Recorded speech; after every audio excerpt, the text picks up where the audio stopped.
I guess we should kick off with Black Myth Wukong, which is a game that's, well, again, we've seen presentations of this going back years, but they've always looked really, really impressive. And actually, Alex, one of the big regrets I have about Gamescom this year is that we We missed didn't that. see it. Yeah. We didn't see that demo, which everybody was raving about. Yeah. New trailer here. What do you reckon? It's looking great.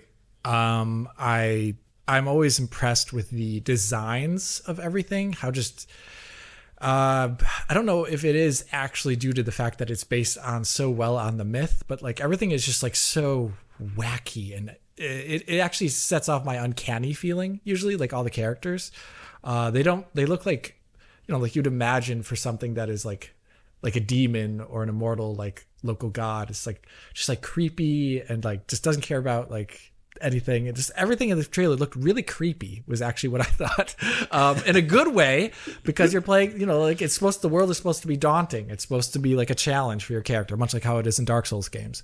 And this seems to be taking that Dark Souls gameplay formula to a degree here.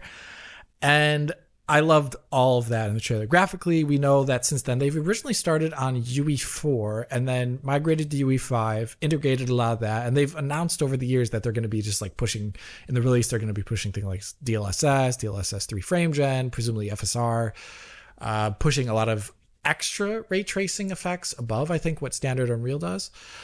For that release on PC, they've really seemed like a hardcore focused team. And was the Gamescom demo on PC or was it on Xbox? I think it was PC. Yeah, I can't remember, but I remember someone saying that they saw a version of the game running on console and it also looked really good. Okay, well, that's great. So I think it's going to be a visually excellent title. One thing about this trailer, though, is you combine YouTube with what is probably not the best upload, and you combine it with a lot of motion blur and super fast camera movements. Like the camera movements here were nuts. They were just everywhere. And one thing that I try and do, and people sometimes complain about it underneath the videos, is that like I'm moving the camera slowly in the video. Is the game really this slow? And I'm not doing that because I play the game that way. I play the game with a mouse and keyboard and it looks much more erratic. And it doesn't show up well on YouTube because of compression. So what I do to show off things is I move the camera slowly if I move it at all. And pans are very, very gradual. So that allows people to appreciate the detail and compression to be favorable to it. Here, though, if you were to pause any one of these frames when Wukong or the Monkey King or whatever his name is like flying through the air and he's being tossed around, you'll look at that, it looks like trash. And that's what most of the trailer as a result looks like. And that's a shame because it obviously looks really, really good. So yeah, I mean, actually, maybe we should just have a quick discussion about compression because, basically the way compression works is it takes information from prior frames and even future frames to construct the current one, right? And the more variation there is between those frames, the harder it is to compress, and therefore the more artifacts you get. So basically, games that are typically slower paced in nature retain more of their detail. So I actually think when it comes to doing these kind of assets, you can do this, amazing sort of super fast, quick cut trailer.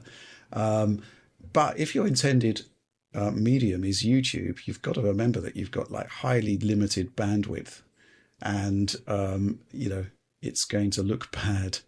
It's usually stuff like racing games that are typically affected the worst because there's so much movement from frame to frame. Right. But in this one with all those crazy movements going on, it's a very similar thing. Yeah. But going back to the game, Oliver, anything you want to add to that? Well, I mean, there's a ton of variety in the environment here, which I love to see. Like, it's clearly a game with great production values. I also think the designs are very interesting. I think it's kind of cool because we don't really see a lot of Chinese art in games or games that are set in historical China, anything like that. Lots of Japan in games, but not so much China. So this is very different. And I think it's doing some very interesting things just in terms of presenting a unique world that you actually want to explore, showing you things you haven't seen before, telling you a story that maybe is based on a novel, based on historical material, but is actually a new story in the world of games, a relatively new story in the world of games. So I think that's interesting. It certainly looks very unique.